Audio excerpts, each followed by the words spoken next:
Sarah, I really want to, and I'm really excited to have you here on the Beat Your Anxiety interview series. Obviously, you're a wealth of information when it comes to helping people, really get in touch with their bodies and process emotions and be able to heal from the inside. Sarah, so can you tell this audience who you are, what you do, and what motivates you to do the work that you do? Sure. First, thank you for having me on. This is going to be a lot of fun. I am kind of a GP in the energy medicine world, kind of a general practitioner. I ended up in the Reiki community kind of by accident. My origin story is basically I was living my life, doing what you do, working in corporate America. Had a young child, and my husband died in an accident. Just 1 minute he was there and the next he was gone. And I was devastated with the grief. I mean, it was horrible. And unfortunately in America, we're not really taught how to process grief or that it's okay to even grieve. So I was lost in the process and I wasn't doing well. I wasn't doing well at all. A friend of mine suggested I take Reiki classes to help me with the grief. And I had no idea what it was. I wasn't a stranger to energy because I've always been able to kind of feel energy, but I didn't have all the pieces to understand what I was feeling or what was actually going on. Yeah. So taking the Reiki class, I went way out of my comfort zone. I went to the San Antonio College, which was an hour and a half each way to get there. And it blew my mind. I just couldn't believe it. I never thought that it would become a career, but that was 18 years ago.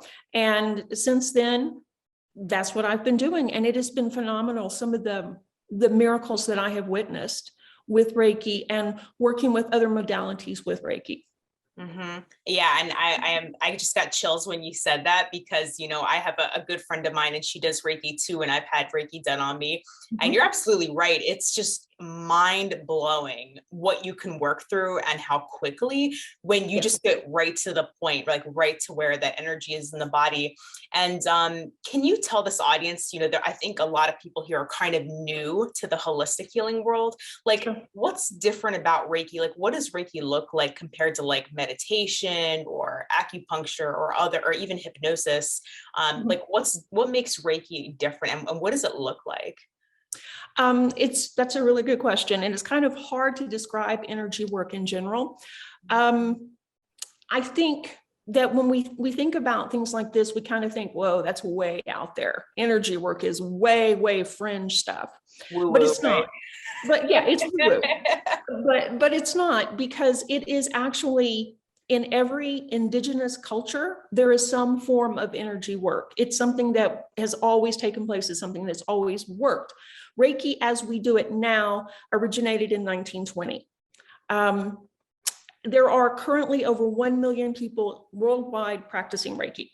So it's not a fad. It didn't just happen in the 80s or anything like that. Wow. I have a book, Energy Medicine for Beginners, if you want to know more about energy in general. But energy medicine is kind of elusive when we start talking about it because it's a subtle energy. All of the energy work is generally considered holistic, and it all works together with modern or Western medicine. If you go see a Reiki master, they're not going to say, stop your meds. They're not going to do that. They're not going to diagnose you. They're going to work with you so you have more tools. It's been amazing to watch people post-op or people that are going through chemo get that break that they need, where they can relax, where they can be pain-free, where they can start the healing process. So with energy work, we address the whole person. We address everything from your environment, your stress level, what you're eating, your genetics, all of it, because the energy is much smarter than we are. And it knows how to get the body back in balance. And it's really difficult to talk about because it is such a different process than maybe what people are used to, but it works well with acupuncture. It works good, of course, with hypnosis. It works with meditation, and it works with Western medicine. So it is considered to be complementary. Sarah, I love that you brought up the subject of, us not taking the time to actually go back and process our emotions. Like you said, like we kind of rush through our days. Like we got to go pick up the kids. We got to hurry up and shovel breakfast down. We got to get to work. We got to do this, got to do that. And, I've even noticed to myself is like what I choose to do sometimes is like, let me shove these emotions down. Right. And then it starts to come up as like anxiety later, or tension later, or like my heart's racing later. And can you talk to us about like, why is it important to actually take the time to process emotions? Because I think a lot of people here, I can already hear a lot of arguments like, I don't have time for that.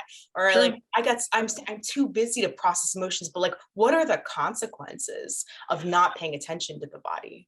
Right. And I know firsthand, because like I say, I didn't have time for the grief. I had a small child, I had a business, I was working corporate America. I wanted it on my timetable. And of course, it doesn't work that way. If we push this, any kind of grief, trauma, resentment, anger, fear, whatever it is, if we push it down, it doesn't go away. We carry it and it festers and it grows. And then it comes out in maybe resentment or rage or depression. And maybe then we start self-medicating, and it could be too much shopping. It could be too much drinking. It could be maybe unhealthy relationships, and all of these other things just snowball and they take over our life. So it's really important that we woman up or man up and address these issues. And the thing is, we've already lived through them. That's the thing. We've already lived through these horrible things. So in addressing them, all we're doing is we're removing the energy and the emotion from these traumatic events or things that have happened to us, and we're freeing it. So then we can get back in balance. With energy medicine, it's all about balance. It's give and take. It's addressing the cause. And energy medicine, I want to say too, is not a magic bullet. You can't just get one Reiki session and you're going to be cured. Yeah. It'll keep taking your meds, and it works with other things. Now, do miracles happen? Of course they do, but we have to be committed. We have to want to change. We have to want to get better. The Reiki will help you have the energy then to get back in balance. So unfortunately, like say, we're stressed at work. Okay, we're working too much and we just feel blah. And then before we know it, we're neglecting our health. We're not eating right. We're not doing self-care. We're getting more stressed. We're yelling at the kids. We're doing all these things, and it's all just crunching down on us. With a Reiki session, you're going to be relaxed. You're going to get back in balance, and you're going to feel better. And then you're going to make better decisions. Maybe you're going to then talk to your boss about cutting overtime, or maybe working a new schedule, or you can have the weekends off, things like that. And because then when we're in balance, we do make better decisions, and we do stand up for ourselves. We do speak our truth. And then we feel good enough that we can actually follow through on them. So yeah, that's how I approach Reiki anyway. It is phenomenal in all the things that you can do with it, and in all the ways it works. And like I say, it's a very smart, subtle energy. So most people that come to me with an issue may not know the actual root cause. And I think that's all of us. We don't really know the root cause. We're having migraines. And so it could be anything. It could be diet, it could be stress, it could be a complication with medication, it could be, the sky is kind of the limit. So the Reiki would go to the root of the matter, which let's say it's stress. And so then you're feeling more relaxed, the migraines lit up, and then you start maybe making, like I say, better decisions, talking to your boss and saying, I'm not going to work on the weekends, for instance. So that's how we look at the big picture and treat the whole person. Mm-hmm. Yeah. I remember I specifically went to, I did a Reiki session for back pain. Back pain was the result. Oftentimes we think, oh, the pain is the problem, but for me, it was the symptom, right? Of like being really stiff and rigid in the way I move and in the way I make decisions. I was really stiff and rigid. And of course, my body didn't move. It didn't really flow. And it was incredible. I remember just lying down on this table, and all of a sudden, like I felt like this, it was like my spine lit up, like it was fire. And I just remember like something bubbling up, and I started crying. And I honestly, I don't even really know what it was. And that's what I love about this work, whether it's Reiki or hypnosis, but this inner healing work where we work with the energy, where we work with the emotions. We don't have to go back in time and ask why and how did I get here and what's the cause of this. Like that's more like therapy. And we can spend, a lot of us, I know a large part of this audience, I'm sure, has spent years in therapy, but here we get to graduate to solving actually what's going on in real time. Right. And like most things, there's many different ways you can approach it. And for some people, therapy is definitely the right way to go. But we work with people in therapy as well. I mean, it's just like with hypnosis and meditation, it all works together to be your net, to be your safety, to help your body get back in balance and help you be the best you can be. And so who wouldn't want that? I mean, there is one side effect with Reiki. Did you know? I have no idea. It's happiness. I had a feeling you might say that. Yeah, I can remember, when I remember when I eliminated that pain from my back, I never had to deal with it again. Of course, I still went to my chiropractor. I was still doing the structural alignment work, but the pain from the rigidity, or I should say the rigidity that caused the pain, it was just like, that particular pain never came back. And so like, I think, what do they say? Like if the pain shifts or it moves or it changes into something else, then that's progress. And so, as a hypnotist, I understand energy, but for those who are watching, I remember when I first was learning about this, and I was like, what the heck? Are you talking about energy like that's coming from light bulbs, or like energy like you see in the movies? Like how can we get in touch with our own energy and also the energy coming from other sources? That's a good question. And it is kind of hard to put into words. Everything is made of energy. Period. Everything is energetic. So when we, being of energy too, interact with different things, we're interacting with that energy. And sometimes for instance, have you ever been somewhere where you walked into a new place and you just felt like, this is wonderful. I feel so great here. I feel so relaxed. You're then engaging in the energy of the place. There are certain places we go that make us feel good. There's certain places, not so good. Same thing with people. Sometimes we are maybe with family members and they're going through things and it affects us. It affects our mood, it affects our metabolism, it affects our hormones, and therefore it affects our energy. So while energy is kind of an odd concept to wrap your mind around because it is everything, but it is not something we can hold in our hand or physically touch. With Reiki, we draw in universal life force energy. For some people, that's God. For some people, that's just space. For some people, it's just energy. So we pull it in and then we basically shoot it out. It comes through us and goes out. We're not doing it. We're not being God. We're not the person that's doing the actual healing. We're just the person that's facilitating it. So what we do then is we send energy to your energy system. For some people, they may recognize the word chakras, or they may recognize hara through meditation or through yoga. So the energy system is very complex, very smart, much smarter than we are. But as we are in those relationships, or we're in stressful situations, or maybe we're binge eating or drinking too much or whatever, or maybe on chemo, they go out of alignment, which of course they would. It makes sense that they would. So the Reiki goes through and then realigns them. and helps them help themselves, in other words. And then they go back in balance. And then we're not as tired, we're not as angry, we're not as resentful, we're not as depressed as we were before, because the energy has balanced itself. So does that kind of help? Yeah. I noticed in one of your videos on your YouTube channel, you specifically focused on resentment. Mm-hmm.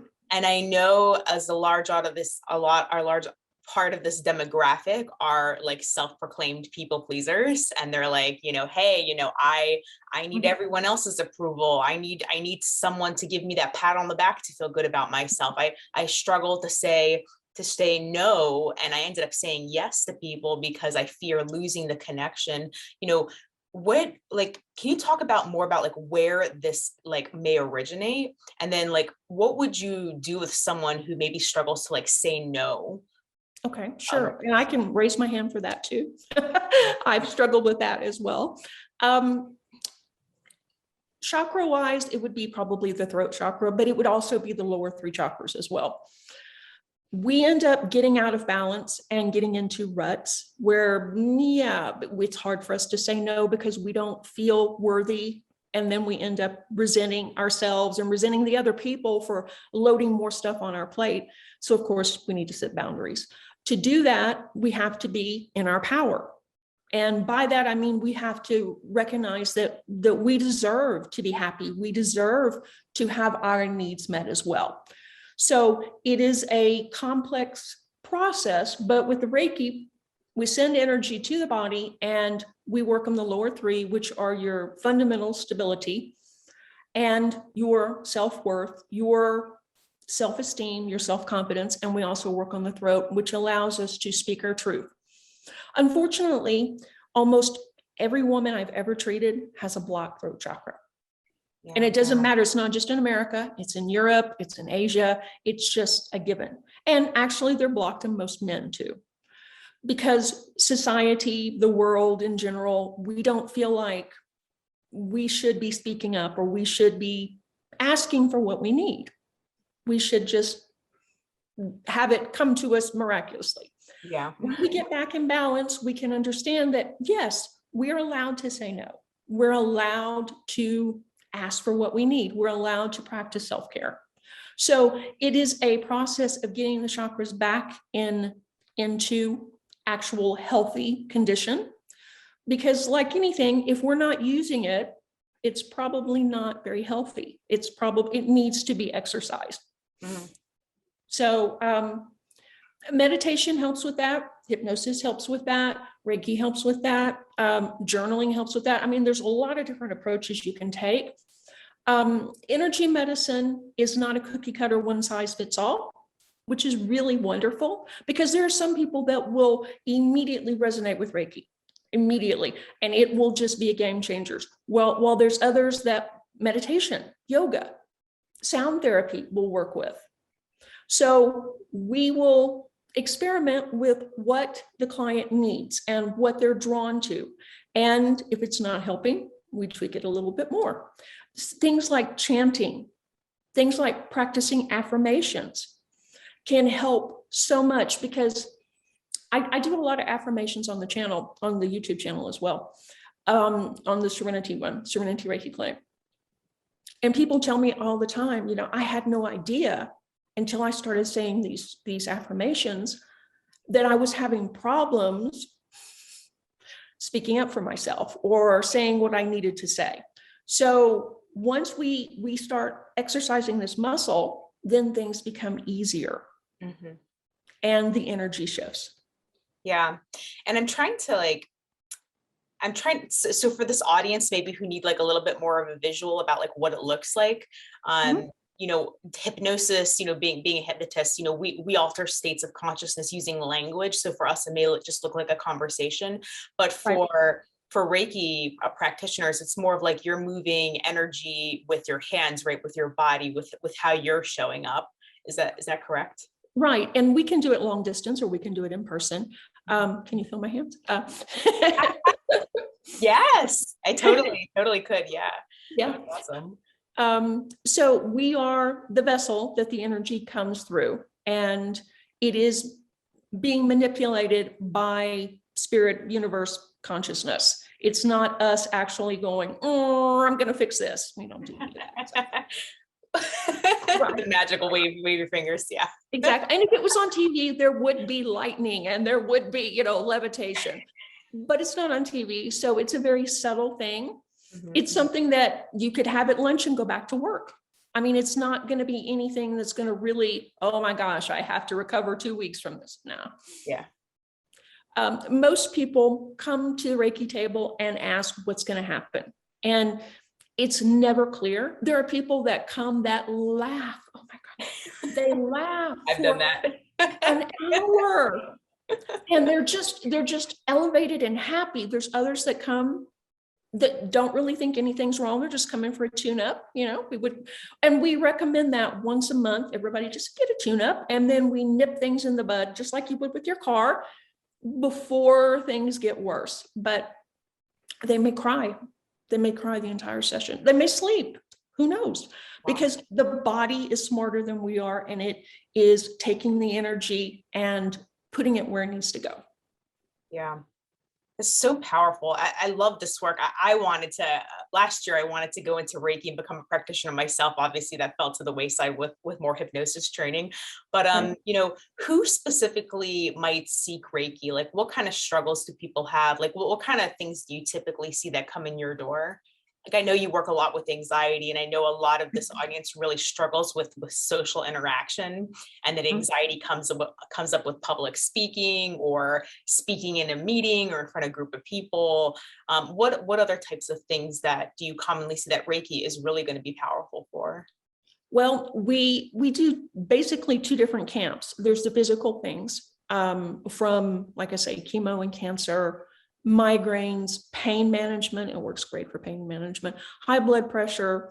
And there's been tons of studies. You can go online, Google Reiki medical studies, and you'll see them where, there is documented results. It's not something that somebody made up. And then we do emotional stuff. We do anxiety, of course. We do resentment, anger, sarcasm. We do public speaking. We do just about anything that helps you feel more comfortable being you. Reiki won't change you. You're the same person you were, but you're the same person without the layer of other things on top of you. Yeah, without the limitations, right? Right. So you're a clearer version of you. So as you release the blocks and the things that you're holding on to, you get clear on what you want to be, who you want to be, what you want to pursue. Maybe things that, like taking a Reiki class, kind of seem too much out there, too woo-woo. And then all of a sudden it's like, no, I'm going to do this. And then you go ahead and do it. And then it opens other doors for you. Yeah. And I could be a testament to this. I haven't worked with Sarah, but, I'm certainly more intrigued to and feeling more excited to. And, for those of you watching it, if this is resonating with you, like, all of this work, like she said, can be done virtually. Like, you don't have to sit home and wait for the pandemic to be over, right? You can start. Hypnosis can also be done virtually. A lot of this work can be done virtually, and it's such rapid change work. That's the only way I can think to describe this. And I know, Sarah, like you pointed out, like, this is great for physical pain. And, I send out a lot of my clients who are struggling with physical pain. I send them right to Reiki practitioners because of that. Often, if we're stiff and rigid, it's because, like, the way we're operating, right, is stiff and rigid. And maybe there's that fear there to loosen up or to be more yourself or to relax. And I've actually had people cry just relaxing them with Sure. When we're not used to being in that relaxed state or that peaceful, calm state, it's a huge shift, and it changes everything. Yeah. And I know, Sarah, for this group, you have a free gift, and it's a guided meditation for anxiety. Can you tell us more about that? It's under 10 minutes. It's 9 minutes long. It's an MP3, so you can download it, listen to it, keep it on your computer, keep it on your phone. It uses long distance Reiki. Yeah. And click the link below and you can go get it. It is simple, easy. I would suggest you do it at home, not driving, of course, because any kind of meditation, we don't want to be operating heavy machinery. As cliche as that sounds, that's the truth. And you can listen to it over and over. It's meant to help you find that calm center in an easy way. And for people that aren't used to meditation, it is a guided meditation. So it's really quick and it's really easy. You don't have to be a yogi. You don't have to like turn off your mind or anything like that, but it will help you reach a state of calmness and to help calm the mind too. Wow. Like, go click the link below, guys. Go get this free gift. Like, I can tell you, I have done Reiki before, and I can't even put into words. Like Sarah said, it's hard to even put into words just what you experience going through it, what you're going to experience after it. And it's just truly, it's such mind blowing work. And like she said, you know, this can be done virtually. Go book a session. I think it's sarahparkerthomas.com. Is that it is? You can find me there, and you can also find me at serenityreikiclinic.com. And I'm on YouTube, both channels. I'm on Instagram, Facebook. I'm everywhere but TikTok. Same here. Yep. I have to draw the line somewhere. Too many social networking channels. Too much. Yes. So everybody, click the link below. Go get her free gift. It's guided meditation. You cannot screw this up as long as you're following instructions, paying attention. Then, you know, I'm excited to hear about your results. Tell your results to Sarah. Like, get in touch with Sarah. Let her know what you experience. And I'm so excited for this audience to be able to explore more about Reiki and more of you, Sarah. And I am so thankful and blessed to have you here today and to share all of your wisdom and your knowledge with us. So thank you for being here. Thank you for having me. This has been a lot of fun, and I could talk about Reiki for days. So yeah, if you guys just want to talk about Reiki, if you have questions, contact me. And like I say, we'll discuss it. We'll talk about Reiki, and we'll talk about how it affects certain conditions, or if there is something specific that you want to know, definitely just get in contact with me. Awesome. Thank you, Sarah, so much for joining us. Sure. Thanks.